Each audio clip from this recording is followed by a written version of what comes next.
canção maravilhosa. Recebi de presente de um grande amigo meu, irmão Antônio José. Grande compositor aqui em Salvador, Bahia. Canção inspirada que ele recebeu da Nossa Senhora.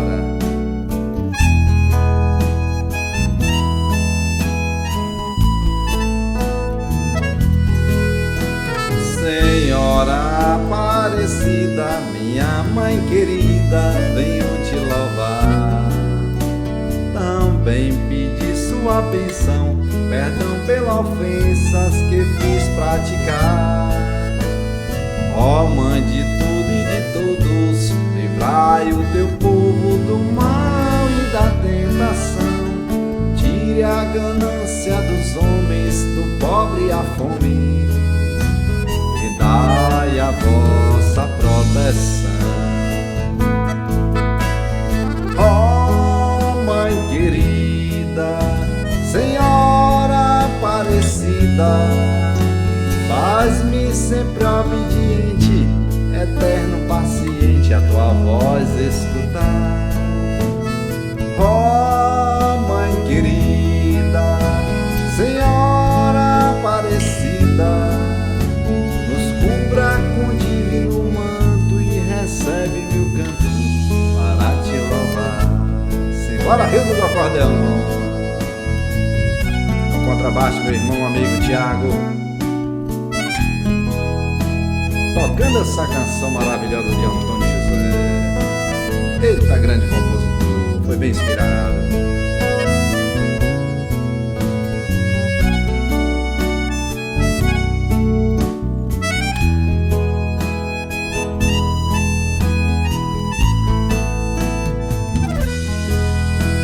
Senhora Aparecida, minha mãe querida, venho te louvar.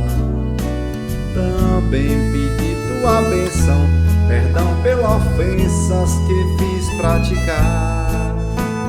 Ó Mãe de tudo e de todos, livrai o teu povo do mal e da tentação. Tire a ganância dos homens, do pobre e a fome, dai a vossa proteção.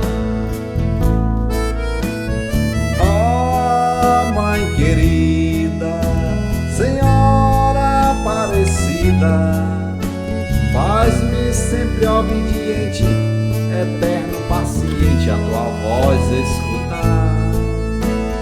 Ó Mãe querida, Senhora Aparecida, cubra com divino manto e recebe meu canto para te louvar.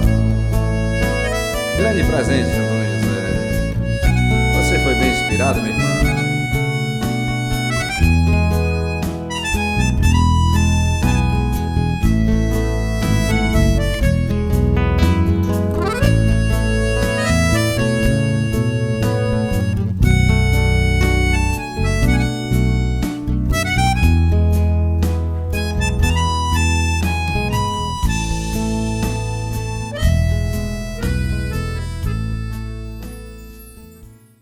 Boa noite aos trabalhadores e frequentadores da casa do tio Ormindo.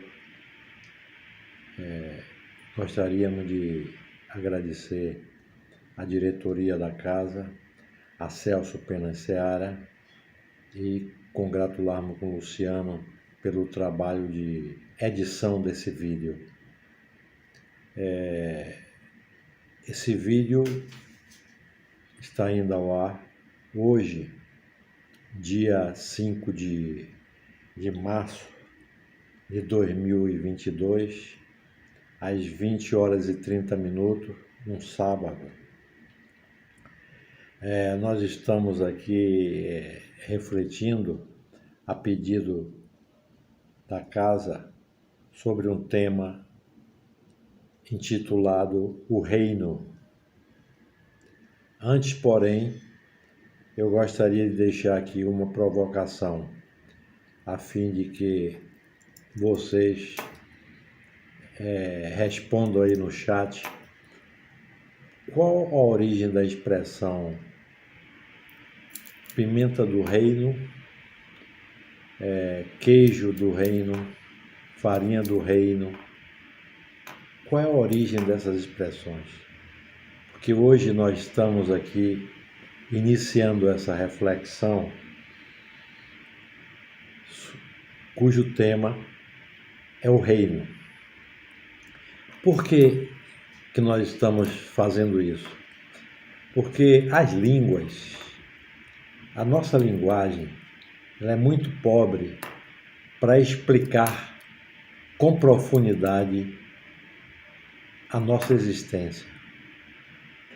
A expressão o reino é mais facilmente entendido como um país governado por um rei ou uma rainha. Essa é a expressão mais corriqueira. Mas reino, na ciência, por exemplo, nas ciências naturais, ela representa cada uma das 3 grandes dimensões dos corpos da natureza. Lembram-se os senhores que nós estudamos ainda no curso primário o reino e a família das plantas? O reino de Deus, pelo viés religioso, ele deriva das 3 principais religiões que derivaram de Abraão: o judaísmo, o islamismo e o cristianismo. Havia uma crença no judaísmo que dizia que Yahvé iria restaurar a nação de Israel. Nessa ocasião, essa expressão, o reino de Deus, era entendido como um reino material, com características políticas, e um reino desse mundo físico. Depois do exílio da Babilônia, o conceito de reino passou a ser entendido como algo mais espiritual. Isso devido ao esforço de vários profetas judeus. Então, nós perguntaríamos: qual o ponto de vista a ser usado por nós aqui para analisarmos esse tema, o reino? Porque, do ponto de vista teológico, ancestral, o entendimento do reino dos céus, ele é perturbador para o espírito. Tanto que nós devemos desprezar ele. Porque foi uma visão originária do cristianismo primitivo, e ela encontrou na ignorância medieval seu apogeu. Mas hoje os crentes racionais tendem a renunciar esse conceito. Nós não podemos dedicar lealdade a uma crença que não é racional. As pessoas, por exemplo, eram estimuladas a agredir o corpo físico como passaporte para a glória celeste, para alcançar o reino dos céus. Isso é um absurdo. À medida que nós avançamos em conhecimento, em torno nós temos uma mania de separarmos os elementos em 2 partes. Isso se chama dicotomia. Por exemplo, à medida que a gente avança no conhecimento, essa dicotomia em torno do mundo material e do reino do céu deixou de ser reparada, graças à ponte da lógica e da razão. Porque a nossa realidade é uma só. Não existe uma divisória entre mundo físico e mundo espiritual. Eles se sobrepõem, se entrelaçam, estão em sintonia e se interpenetram. Na visão da psicologia profunda, que é essa série de Joana, ela nos informa que, embora Jesus se referisse às esferas de onde procedia, as esferas mais altas, o reino dele também eram as paisagens e também as regiões do sentimento, como se o reino uma hora estivesse dentro da gente e outra hora estivesse fora da gente. Nós nos deparamos com absurdos éticos ao analisarmos a divindade com todos os atributos de perfeição que ela tem, atirando, por exemplo, criaturas psicologicamente infantis e desequipadas em regiões infernais. Em nenhum momento Jesus concordou com essa ideia ou fez algum pronunciamento que pudesse dar validade a esses conceitos, que são, na realidade, absurdos e cruéis. A cultura judaica, ela entendia que o reino de Deus era reservado a Israel naquela época. Então, o reino é, essencialmente, essa concepção geral, um Estado governado por um rei ou por uma rainha. Na época de Jesus, a governança dos povos era feita por um homem. E eles acreditavam que o rei estava lá por vontade de Deus, por isso eles respeitavam, né? Esse sentido é o mais fácil de nós entendermos o que é que significa o reino, porque é o mais usual. Se nós quisermos mostrar a pobreza da nossa comunicação, nós mostramos a palavra que eu perguntei no início, utilizada com vários significados. Por exemplo, na biologia, ela significa divisão que enquadra número de seres. No sentido figurado, a gente pode falar assim: o reino de Pelé, o reino de Roberto Carlos não vai se acabar. É de uma forma figurada. Agora, nas religiões, nós encontramos outro significado para a palavra reino. Normalmente se fala, que eu perguntei no início da live, em pimenta do reino, farinha do reino e por aí vai. Quando escutamos falar a expressão reino do céu, a primeira ideia também que a gente pensa é um lugar físico. Daqui a pouco eu vou explicar por que nós utilizamos essa expressão farinha do reino, queijo do reino, pimenta do reino. A primeira coisa que nos vem à cabeça é: o reino de Deus é um lugar físico? É um plano? Quando eu falo é um plano, é uma dimensão, porque a ciência hoje convencional já nos relata que existem mais de 10 planos. Nós ainda estamos raciocinando no terceiro e quarto plano, na terceira e quarta dimensão. Só para vocês terem uma ideia, quando nós medimos linearmente algo e você constata que tem 3 metros, 2 metros, 2 metros, esse m está com 1 elevado à potência 1, indicando a primeira dimensão. Quando nós medimos uma área, nós temos a medida de comprimento e de largura. Então, 2 vezes 3, 6 metros quadrados. Você coloca um 2 em cima do m, indicando que é a segunda dimensão. Quando você constata um tanque de água, por exemplo, que tem 3 dimensões, comprimento, largura e altura, você fala 2 vezes 3, 6 vezes 2, 12 metros cúbicos. Coloca um 3 em cima, indicando que é a terceira dimensão. A quarta dimensão já é o tempo, onde você vai medir o movimento da matéria no espaço, com a equação espaço igual a velocidade vezes tempo. Você sai daqui com a velocidade de 100 km por hora e chega em Feira de Santana em 1 hora. Pela equação, o camarada lhe informa que daqui para Feira de Santana tem 100 km. Agora, quando você desencarna, por exemplo, quando nós abdicamos da matéria, o espírito já tem dificuldade de entender essa questão, essa medida. Porque tudo nós temos que medir, tudo nós temos que pesar para poder entender.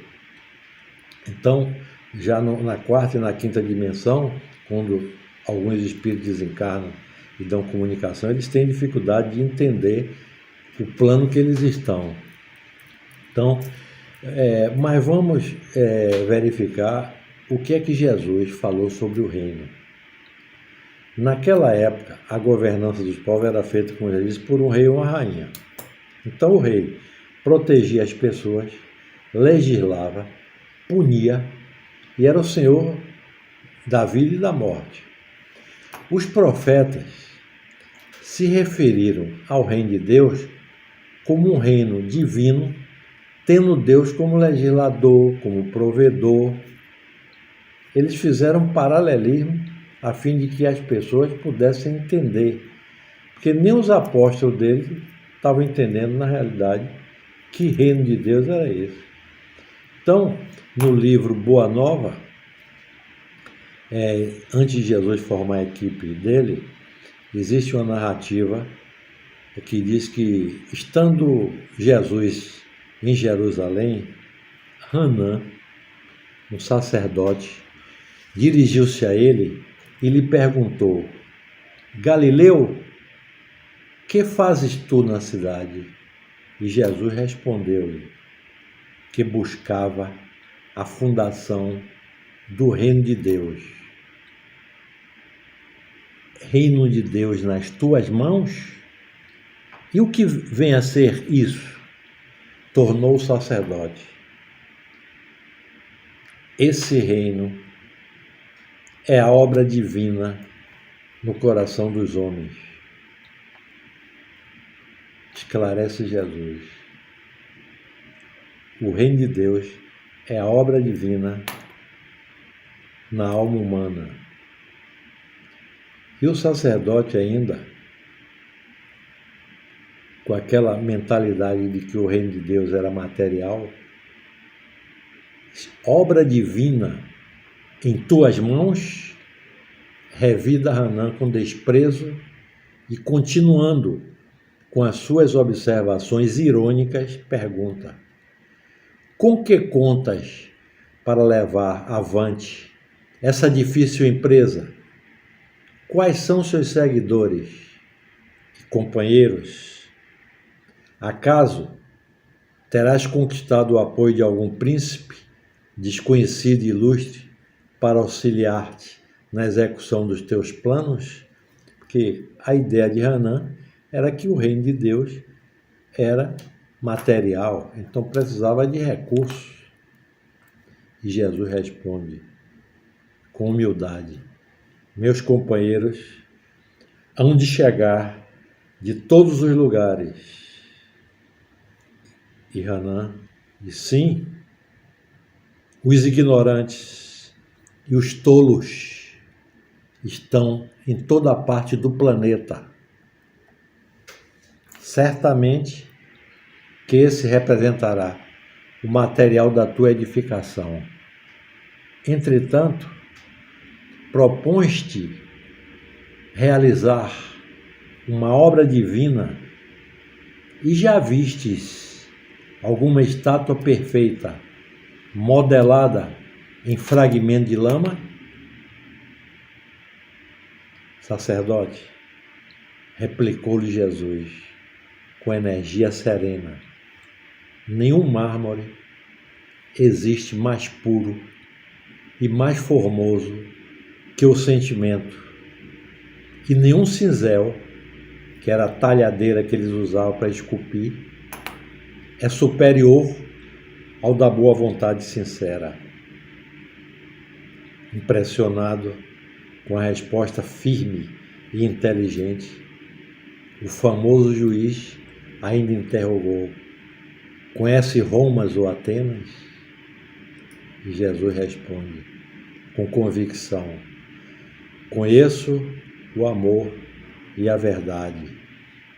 Depois, alguns escritores espíritas perguntam: aonde está Atena? Aonde está Roma? Onde estão os Césares? Pó, ruínas. E Renan ainda diz para ele: tem ciência dos códigos da corte provincial e das leis do templo? Inquire Renan, inquieto. Sei qual é a vontade do meu Pai que está nos céus. Responde o mestre brandamente. O sacerdote o contemplou irritado e, dirigindo-lhe um sorriso de profundo desprezo, demandou a Torre Antônia em atitude de orgulhosa superioridade. A Torre Antônia era uma construção conjugada, porque o poder espiritual, vamos dizer, o poder religioso, se confundia com o poder temporal, e essa construção que eles chamam da Torre Antônia era como se fosse o Banco do Brasil, onde tinha dinheiro e soldados para proteger. No dia seguinte, pela manhã, o mesmo formoso peregrino foi ainda visto a contemplar as maravilhas do santuário antes de ir para a Galiléia. E olhe que Jesus ainda não tinha formado a equipe dele.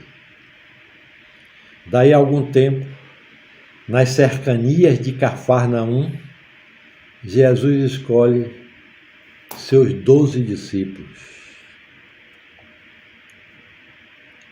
Ao Jesus convidá-los, eles obedeciam e sentiam como se já conhecesse, se já os conhecesse.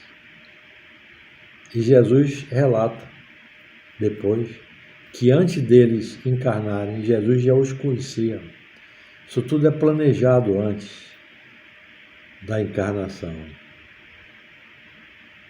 Simão e André, filhos de Jonas, venho da parte de Deus e vos convido a trabalhar pela instituição do seu reino na terra, do reino de Deus. André, manifestando a sua ingenuidade, exclama: um reino? Mas em Cafarnaum existem tão poucas casas. O Senhor esboçou um sorriso sereno, como se adiasse com prazer as suas explicações. Da mesma forma que ele agiu com Nicodemos e da mesma forma que ele age conosco. O nível intelecto-moral do pessoal, à época de Jesus, não permitia que entendesse o que Jesus falava. A sua mensagem iria ser entendida como está sendo ao longo do tempo que viria, sobre vida futura.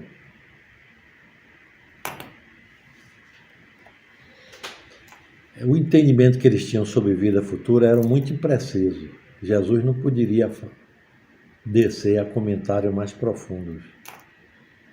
Os judeus não falavam a palavra Deus.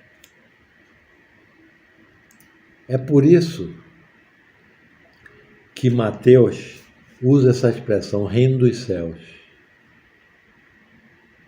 Os outros usam o reino de Deus. Os judeus não falavam a palavra Deus. Eles falavam o eterno, o incriado. Isso em função da interpretação equivocada do mandamento que diz assim: não tomarás o nome do teu Deus em vão. Quando os judeus escrevem a palavra de Deus, eles escrevem D'(US), porque eles acreditam que não se pode expressar no papel algo tão grandioso. João, no capítulo 3, versículo 1 e 2, diz: quem não nascer de novo não pode ver, compreender evidentemente, o reino de Deus. Aí nós perguntamos: que é Deus? Que é o reino de Deus? Deus é alguém? Deus é o que a tua inteligência cabe. Algum tempo atrás, as obras divinas, nós pensávamos que era Deus. A trovoada, o fogo, Então, Deus ainda é algo inatingível para nós. Os puros de coração verão a Deus. É a única garantia da bem-aventurança. Quem são os puros de coração? Os puros de coração serão aqueles que não têm mais necessidade de reencarnar. Jesus afirmou que o reino dele não era desse mundo. O que significa isso? Se Jesus falou coisas que ainda não entendemos, imagina o povo, à época dele, para entender. Que Deus é a causa primeira, nós não temos dúvida. Jesus queria dizer que se a terra já fosse o reino dele, essas dificuldades que nós estamos tendo não existiriam mais. Guerra da Rússia agora invadindo a Ucrânia, essa pandemia, essas enchentes que estão vendo aí, essa onda de calor com incêndio de floresta. Eu vim dar testemunho da verdade. Busquem a verdade e a verdade vos libertará. A verdade é um Deus que dirige a criação, tão grande que o nosso estágio evolutivo ainda é incapaz de concebê-lo. Moisés lidou com uma humanidade infantil. Jesus já contactou uma humanidade madura. Ele mostrou que os judeus interpretavam mal as leis mosaicas. Por isso que eles perguntavam: você é contra as leis mosaicas? Então, o Espiritismo já foi revelado para uma humanidade na maturidade. O Mestre mostrou que o que importava era o que nós cultivamos dentro de nós e não o que vinha de fora. Jogou as sementes, as religiões trocou o conteúdo pela forma. Você imagina que, independente das religiões, vieram Francisco de Assis, houve uma reforma fantástica, Revolução Francesa, não adiantou muito. Agora que nos foi dada a terceira revelação como a última chance, nós ainda estamos trocando o conteúdo pela forma. A pessoa vai para o centro espírita e diz que quer a cura do corpo físico. Eu quero que um médium, o espírito, cure meu câncer. Para curar o corpo físico, nós temos a medicina, temos os hospitais e os médicos. Nós deveríamos ir para o centro, não correr atrás da matéria, da ilusão. Para que entendamos a síntese de Jesus, o Espiritismo teve e está tendo de construir toda uma conceituação nova. O que é real não é desse mundo físico. Alguns acham que a espiritualidade não é real. que a maioria de nós não a vê. Quando Jesus diz que o reino de Deus está dentro de nós, ele está pedindo que nós abandonemos o ilusório, que comecemos a olhar a vida com os olhos da verdade e não do desejo. O caminho para se chegar à verdade e ao reino é o quê? Adquirir as virtudes. O caminho é espinhoso, não é florido. Vamos ter que acender a luz em benefício de todos. O entendimento sobre a vida futura é o fio condutor para se entender os preceitos de Jesus. O Espiritismo teve de construir toda essa conceituação para facilitar o nosso entendimento. Agora é preciso que a gente estude um pouco. O que é real não é desse mundo. Nós estamos aqui, mas não somos desse mundo material, porque somos espíritos em essência. Enquanto encarnados, utilizamos o corpo físico e temos que cuidar muito bem dele. Por isso que o reino de Deus começa aqui, nessa encarnação. Jesus pôs ao alcance de todos nós esse reino. Por isso ele nasceu como nós, no planeta Terra, nas mesmas condições nossas, para dar seu testemunho. Eu venci o mundo e vós poderei vencer. E ele só veio depois de enviar seus predecessores, os pioneiros, os embaixadores, vieram da morada deles, muitos que não precisariam ter encarnado aqui na Terra, para nos propiciar esse sonho de elevação. Antes dele, 1750 a.C., Hammurabi inscreve em lápides de pedra um código que é o primeiro código da humanidade. Krishna, 3228 a.C., pregando a imortalidade da alma.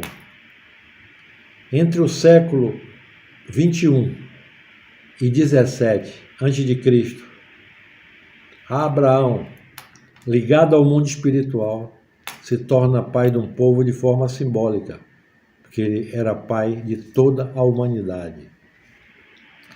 563 a.C., Moisés, em comunhão com os espíritos superiores, liberta os hebreus do cativeiro, recebe o decálogo e traz o conhecimento do Deus único, que imperava o politeísmo.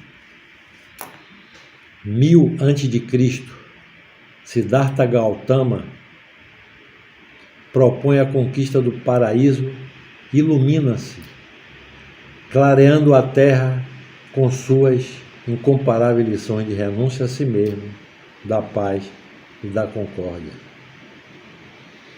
55 a.C., Kung Fu legisla moral, fidelidade, família e renova os conceitos sobre a vida.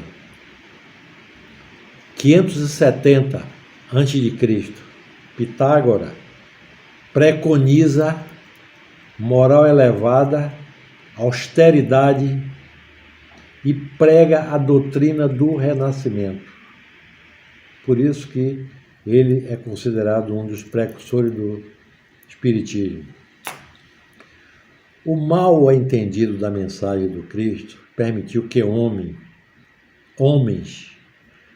em nome de religiões, criassem verdadeiros partidos. Os fariseus, que são muito citados, que viviam preocupados com as aparências, fiscalizando toda a minudência com o rigor da lei antiga, ele dividiu o povo entre nós e os outros, os herdeiros do reino e aqueles abandonados à própria sorte. A fidelidade à lei era férrea. Eles acreditavam que, em retribuição, Deus enviaria um Messias para libertá-lo de qualquer jugo. Para Israel, o reino de Deus caracterizava-se, no entendimento deles, pelo poder temporal, tinha privilégios durante a existência física e ganhariam, uma glória momentânea enganosa. Aí Jesus vem mostrar no Sermão do Monte e exemplificar com sua vida que aqueles que eram desditosos, estes sim seriam os herdeiros da plenitude. Em razão dessa visão superior, ele apresenta o Sermão da Montanha, que é o mais admirável código de ética e moral conhecido até hoje. No reino de Deus não existe duas humanidades. Não existe a dualidade nós e os outros. O orgulho e a prepotência dos maus que dividiram a sociedade em casta e classe que ainda perduram até hoje. Uma conduta iníqua que se amplia do indivíduo para a família, para o grupo, facultando à sociedade estabelecer critérios que culminam em perseguições generalizadas e em guerras hediondas, como nós estamos contemplando aí até hoje. Então, quando o ser humano se permitir agasalhar as bem-aventuranças no seu comportamento, nos diz Joana, harmonizar-se-á, torna-se-á harmonizador. Primeiro nós vamos nos pacificar, para depois sermos pacificadores. Trabalhará ainda, diz Joana, a favor da união, preenchendo o abismo da separação, com germe de bondade, de ações benéficas e de caridade em toda a sua amplitude. As atitudes que se lhes opõem desencadeiam os graves transtornos que assolam a sociedade contemporânea, tais como a depressão, o distúrbio do pânico, as frustrações, as somatizações e todos os infortúnios que nós estamos vendo aí ligados à psique. O reino de Deus, proposto por Jesus, inicia no mundo que o Pai amou de tal maneira que ofereceu Jesus, para que todos pudessem fruir, depois dele, as benesses da verdadeira felicidade. Portanto, meus irmãos, assim como Jesus nos apresentou Deus pelas suas qualidades, porque nos falta ainda um sentido para o compreendermos, nós hoje já temos informações suficientes para entendermos que à medida que nos tornamos mais virtuosos, mais entenderemos a magnitude do que é esse reino, que começa dentro de nós e se expande para o nosso mundo exterior. Que Deus continue nos abençoando, a nossos familiares e a toda a humanidade terrestre. Boa noite.